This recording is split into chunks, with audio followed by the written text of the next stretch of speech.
Hello visuals, and welcome back to an extremely tired Avengers Infinity War film review, because it's 4:45 in the morning roughly. I've just got in for the midnight release and oh my god, what did I just see?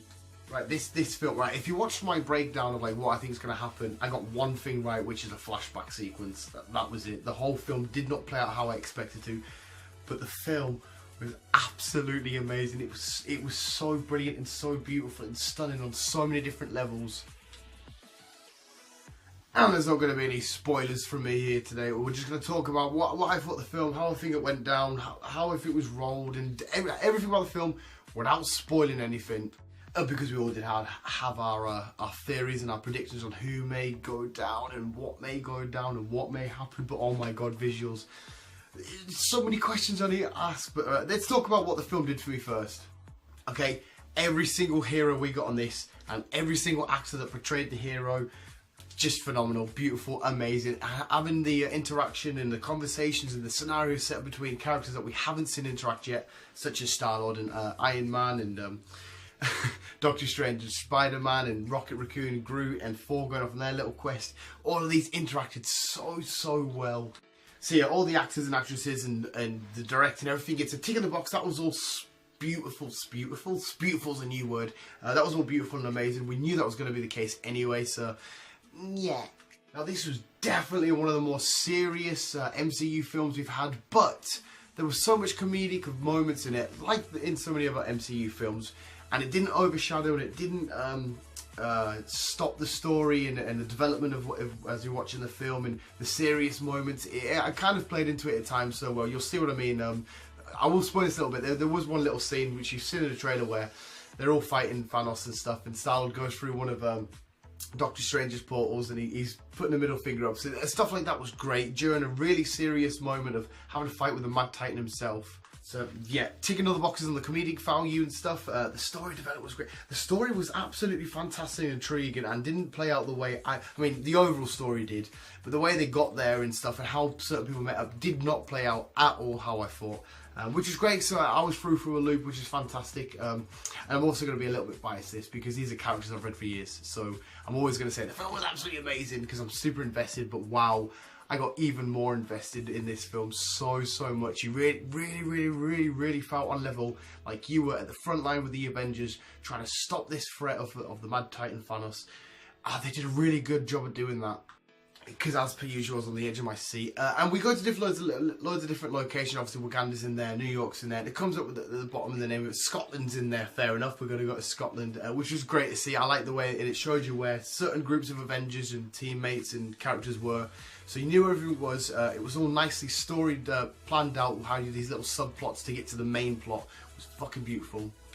And as is always the fashion in the MCU films visually, on the visual guys, it was fucking stunning. The space stuff in Wakanda, in New York, in all around the earth, all around anywhere.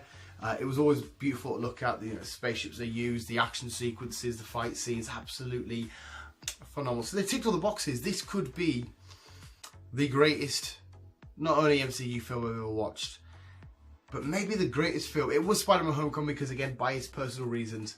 But this added another completely different twist and level to everything. Maybe it's not my favourite of all time. It's definitely up there. There was definitely a couple of unhappy faces on the cinema. One lad stood up and says, well, I'm done with all Marvel films. I was like, no, you're not. You'll be back for Ant-Man and the Wasp. You'll be back for Venom. You'll be back for Deadpool. You know you will. And a really cool little point that I want to point out is we followed a certain few characters a lot more than I thought we would follow during this film, which is fantastic. That's great. I'm happy to do that because there's another little twist, another little unexpected thing that we did. I mean, one of the characters that we follow quite a lot, I knew we'd follow a little bit, but not as much as we did, which is great. But the way they just filmed this film, the way they did this film, that chucked in so many surprises and twists and turns and stuff that I, as somebody that's claimed to be a fan of this and know what the crack is completely, I got so much wrong. I'm quite glad that they did that. So I think I've had a full day at work, cut straight home, pretty much changed, get to the midnight release. So I am really tired visuals. I do apologise. The eyes are getting there at the minute. So everything, film-wise, story, character, extra development, character interactions that we haven't seen before, visually, the music, the way that it looked, which just goes under visually, Dan, you idiot, the direction, the screenplay, the whole aspect of the story with all the little stories, the main story, everything tying into a nice little perfect Avengers bow. It was a perfect way to fully cement the mark of 10 years of the MCU. I definitely think as well this is going to do better than Black Panther. Black Panther was amazing, don't get us wrong, you've seen my review, hopefully you have. Black Panther was fucking beautiful and phenomenal. But this was just something special because of how many heroes. It's one thing reading them on the comic books, okay? You get the heroes crammed into the page all the time, but seeing them on the big screen, this massive roster of not only Avengers, of Guardians, fucking and just off people who aren't Avengers yet. It's absolutely fantastic. Obviously, old characters returning and stuff. The cutscene at the end, or the cutscene at the end visuals. I called this one though. I got this one right. Was absolutely to die for. Again, I won't spoil it for you, but oh my god, it was so good. There's actually 2 things I got right, so I'm not as much of a dummy dum as I thought I was. I got 2 things right, and also my Deadpool popcorn tin, my head, little plastic head. It's not a tin, it's plastic. Got robbed. Cheers for that. So yes, as a film. Beautiful, amazing. It's added so many questions and extra layers which I need answered and I want answered in the next steps going forward in the MCU. It did everything right and very little wrong for me personally. There was no real slow moments. There was obviously slowing down the development of the story. But I felt like they were necessary. It didn't feel like they were just sort of crammed in there and useless crap cannon fodder. It felt like it was purposeful. That's a real word. Revisiting old places as well. We go to nowhere again, which is always great to see. A few other old places. As a film, everything in a bow, tapped up nicely, beautiful. But there was a few things that were a bit, what the fuck? Okay, trying to explain this bit without doing any spoilers. Okay, we all predicted certain things that may happen to certain people. And certain stuff did happen to certain people. I'm not going to say what. But it didn't happen in the way I expected. It didn't happen to who I expected it to happen to. But it did leave a massive, as soon as the film ended, a massive question mark just popped up for me. We do get a mention of where Scott Lang is and Clint Barton, Hawkeye and Ant-Man. And there's a great joke that goes in that. And Stan Lee cameo is beautiful in this. We do get a mention of them, so definitely check out, listen out for them. But yeah. Visuals, there was a huge question mark and I was like, what does this mean? Because from what I've heard, and as far as I'm aware, the Ant-Man and the Wasp is a prequel to this. So Ant-Man and the Wasp took place before this film happened. And it's going to be weird going to that film after watching what just happened in this film and the question mark that it left and the tone that it leaves you on. And also Thanos' plot method in this is, sorry, the way he is, his mannerisms, is a lot different seeing him on a big screen like that than it is to read. Reading him is terrifying. This is, I don't know, it's not quite terrifying. He seems quite calm and relaxed, but still terrifying. It's done beautifully. It's just a really odd way of experiencing Thanos on the big screen as compared to on the pages.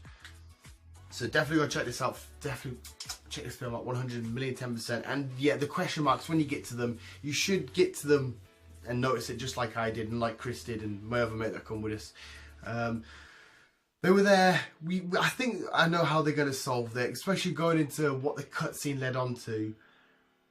But still, there's a few little eerie moments of why this happened and why certain people were here and they were there. It was madness all the way around. So we'll quickly tick off our boxes. You got the funny, you got the comedy, the same thing. You got the visual effects, the fight scenes, the story, the characters, the interactions, and then you get a lot of twists and turns and a lot what the fuck. And I cried like a bitch. 3 times, cried like an absolute bitch. Won't tell you why, but yeah, it always happens in films anyway with me. It was beautiful, and literally, we're going to film this, hopefully edit it, get it uploaded first thing, and I'm also going to go back at 8 o'clock in the morning to the cinema. It's 4:15 now. I'm going back at 8 o'clock. I'm going to take my mum as a little treat so she can think, and then she's off to work and stuff later on, so that's the only time we can take her. But I'm going to go see it again and hopefully get some stuff questioned by myself. But anyway, visuals, that was my review. I got shitloads wrong. I was chucked through loops, but I was thoroughly entertained. From a comic book nerd, seeing these characters develop for 10 years on the big screen. What a beautiful way to tick off loads of boxes. And I said that so many times. What a beautiful way to have their stories all come to this moment. And there was an interaction that never happened that I really wish did happen. But I'm kind of glad that they didn't do it, because then they'll save it for a bigger occasion, a bigger moment further down the road. Yeah, you'll see what goes down with that. But visuals, please, whatever you do, go check out this flick. right now. Well, not literally right now, because you'll be watching the review maybe, hopefully, and you may be busy with like work or school or college, whatever it is you're doing, and you're just watching this in your spare time. Go watch your film as soon as you can and as many times as you can. I'm aiming at the minute for free, but I would like to get a few more added in, because there's going to be so much I missed in this. But hopefully there isn't. It seems straightforward. I'm starting to ramble now because I'm tired as fuck. The film, I'm going to give it a solid rating of 9 3/4 out of 10. Platform 9 3/4. I don't like Harry Potter, but there's a Harry Potter thing. 9 3/4 out of 10. The only reason why it's not a perfect 10 is because the moments that I was like, need shit answered, so it could easily go up to a 10. But visuals, thank you for watching this review. Hope you can hit that like button, subscribe if you haven't already. Thank you for being so amazing and being awesome visuals and helping out the channel every way you can. You're all a bunch of fucking legends. I love each and every single one of you. I only did it like that so I had an excuse to get a couple of seconds sleep in there, because I am fudge. But visuals, thank you so much for watching. Keep being you and keep on keeping on. And we need to get these stones back. We need them back, and we need them back now. Thanos, even though you're on my shirt, because I still like you just a little bit. In fact, I'm going to end it with this little thingy. 4 is a legit badass in this, okay? Just wait to see what happens. 4 is an absolute amazing badass in this. Visuals, thank you so much for watching. Keep being you and keep on keeping on. Get them stones back.